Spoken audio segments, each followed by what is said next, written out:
Gusto ko lang i-share sa inyo guys yung how to install single push button using 2 relay, 14 pins and 1 impulse relay. Ito kasing 2 relay na 14 pins, ito na siya guys, no? R1 at saka R2. Ito na yun siya, no? 14 pins ito guys, ang bawat isang relay na ating ginamit ay 14 pins. Tapos ito naman sa 1 impulse relay, ito naman siya, no? IR, ibig sabihin impulse relay. Ito yung impulse relay natin na ginamit natin ay isa lang. Bali, ang diagram na ito guys, ito na yung diagram niya, no? Ito na yung diagram niya. Tapos ito namang diagram na ito na yung diagram niya. Bali, ang ginamit natin dito ay single push button lang. Ito yung start push button natin. Pag bitawan natin to, babalik to sa normal position na naka-open. Ganun din dito guys, no? Ito siya, kung makikita natin. Bali, start na push button ng ating ginamit. Wala tayong ginamit na stop push button dito. Bago natin pagganahin guys, ang device na ito, pag-aralan muna natin yung diagram kung ano ang function niya, no? Ngayon, kung lagyan natin to ng power supply, ang line 1 at saka line 2 or neutral, pag i-press natin to guys, pag i-press natin to, no? Magko-close ito guys, magko-close siya, no? Ang kuryente ngayon dadaloy dito. Unang gumana ang R1. Ito yung R1 natin, no? Paggana ng R1 natin, guys, i-close to ng R1. I-open naman ito ng R1 natin, no? I-open to ng R1. Tapos dito naman, guys, dahil ito yung normally open ng R1, i-close dito ng R1, no? Ngayon, ang kuryente dadaloy din dito. Gumana ngayon ang magnetic contactor natin. Paggana ng magnetic contactor natin, na ito siya, magko-close din ito, guys, no? Magko-close din ito. Tapos pag-close nito guys, dahil gumana ang magnetic contactor natin, mag-o-open ito, magko-close naman ito guys, no? Ngayon ang kuryente ngayon dadaloy dito, no? Still pa rin gumana ang R1 natin. Dito naman, putol, no? Hindi gagana ang R2 natin dahil gumana ang magnetic contactor natin at saka relay. So, bali ito pala siya guys, mag-o-open pala ito. Nakalagay pala ito sa normally close ng magnetic contactor natin. Bali, mag-o-open ito. Iilaw ngayon ang green at saka magnetic contactor natin gagana, no? Ang gumana, ang green na pilot lamp at saka yung magnetic contactor natin. Ngayon, pag bitawan natin to guys, babalik to sa normal position na naka-open. Gaganon ito guys, no? Ang kuryente ngayon hanggang dito na lang, no? Mamamatay ngayon ang R1 natin. Pagpatay ng R1 natin guys, mag-o-open to. Still pa rin magko-close ito guys dahil gumana ang magnetic contactor natin. So ngayon, ang kuryente ngayon, dito nadadaloy, no? Dahil mag-o-open na rin ito. Still pa rin gumana ang magnetic contactor natin at saka yung green lamp. Ngayon, pag i-press naman natin to pangalawa, pag i-press natin to guys, magko-close ulit ito. Pag close nito guys, ang kuryente ngayon dadaloy na dito, no?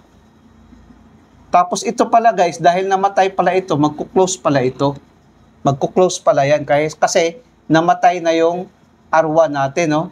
Dadaloy ngayon ang kuryente dito, no? Paggana ng R2 natin, i-open to ng R2, i-close naman ito ng R2, no? I-open naman ito ng R2 natin. Pag open ng R2 natin guys, mamamatay ngayon ang magnetic contactor natin, no? Dahil ang kuryente hanggang dito na lang. Pagpatay ng magnetic contactor natin guys, mag-o-open ito. Magko-close naman ito guys, no? Dahil ito yung normally close ng magnetic contactor natin. Tapos ito naman mag-o-open, magko-close naman ito, no? Ganun siya, no? Bali ngayon, ang kuryente hanggang dito na lang, no? Ngayon, gumana ngayon ang red lamp natin. Kung makikita natin, guys, ang kuryente hanggang dito lang, no? Hindi gagana ang R1 dahil putol. Ito kasi yung interlocking nilang dalawa. Ngayon, dito naman, still gumana pa rin ang R2 natin. Ngayon, pag bitawan natin to guys, babalik to sa normal position na naka-open. Gaganon siya, no? Gaganon siya. Ang kuryente ngayon hanggang dito na lang, no? Mamamatay ngayon itong R2 natin. Pagpatay ng R2 natin guys, i-close to ng R2. Tapos naman, i-close naman ito ng R2 natin, no? I-open naman ito ng R2 natin. So, ganun na yung position niya ngayon. Kung makikita natin guys, no? Patay na ngayon ang magnetic contactor natin. Ang gumana ngayon ang red lamp natin, no? Kung makikita natin. Ito pala siya guys, nakalagay sa normally close. 32 at saka 31, ito kasi yung normally close ng contactor natin. Ngayon guys, dadako naman tayo dito sa kabila, no? Sa kabila. Itong start push button natin. Ito naman siya, no? Using impulse relay. Kanina kasi using 2 relay 14 pins. Ito na siya, no? Ngayon, using impulse relay naman. Ngayon, pag-aralan naman natin tong diagram na ito, no? Pag i-press natin to guys, paglagyan natin to ng power supply, ang line 1 at saka line 2, pag i-press natin to, magkuklose ang contact nito guys, no? Ngayon, gumana ngayon ang impulse relay natin. Kung mo yung impulse relay natin guys, nakalagay siya sa auto mode, magkuklose ito guys, no? Pag close nito, pag bitawan natin to guys, babalik to sa normal position na naka-open. Gaganon siya, no? Kung mo naka-auto mode yung impulse relay natin guys, still pa rin to magkuklose. Ang kuryente ngayon dadaloy dito, no? Gumana ngayon ang magnetic contactor natin ito. Pagana nito guys, mag-open ito. Magko-close naman ito guys, no? Kung makikita natin, no, ang main contactor at saka yung green lamp, no? Dahil nag-close na ito. Namatay ngayon ang red lamp natin. Ngayon guys, pag i-press naman natin to ulit, magko-close ito ulit guys, no? Ang kuryente ngayon dadaloy dito. Gumana ngayon ang impulse relay natin, na ito siya. Magti-trip naman ito guys dahil nakalagay siya sa auto mode or automatic mode ang impulse relay natin. Mag-o-open ito. Ngayon, pag trip niya guys, mamamatay ngayon ang main contactor natin.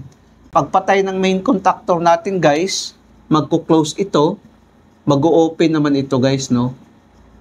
Ganun ang function niya. Ngayon, pag bitawan natin to guys, itong start button natin, ito siya, babalik to sa normal position na naka-open.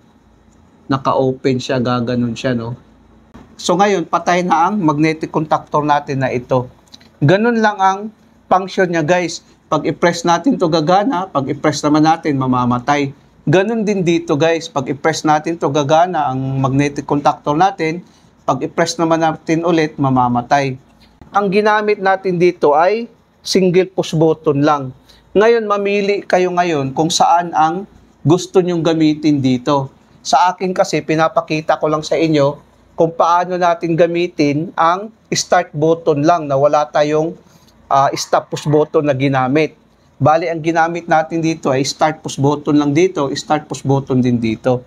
Ngayon guys, lagyan natin ng power supply para makita natin ang function dito. I-on natin to. I-on din natin to guys, no? Pag ganito kasing situation guys, gagana ang red lamp natin, no? Dahil ang kuryente dadaloy dito. Ngayon, pag i-press natin to, gagana ang main contactor at saka yung pilot lamp na green, mamamatay ang red natin na pilot lamp. Try natin. Ayan, gumana siya. Gumana ang main contactor, gumana ang pilot lamp na green, namamatay ang red.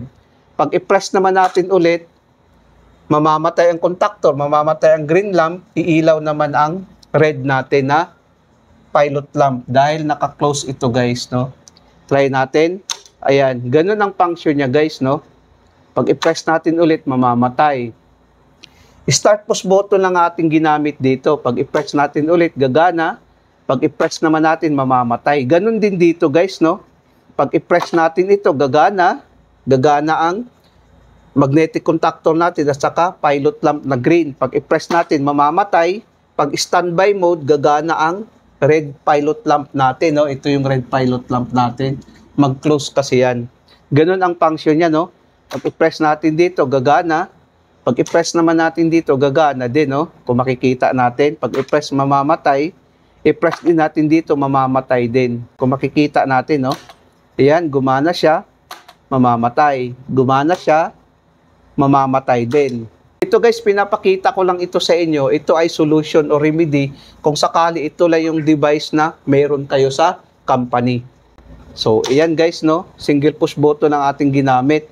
Start push button, normally open na push button, no? Normally open kasi yan. Yan. Ito din, normally open din ito na push button, start push button. Kung makikita natin, no? Normally open yan. Ayan. Ayan. Ayan. Sana guys, nakapagbigay ito ng kunting kaalaman sa mga baguhan. Maraming salamat sa inyo guys. Hanggang sa muli.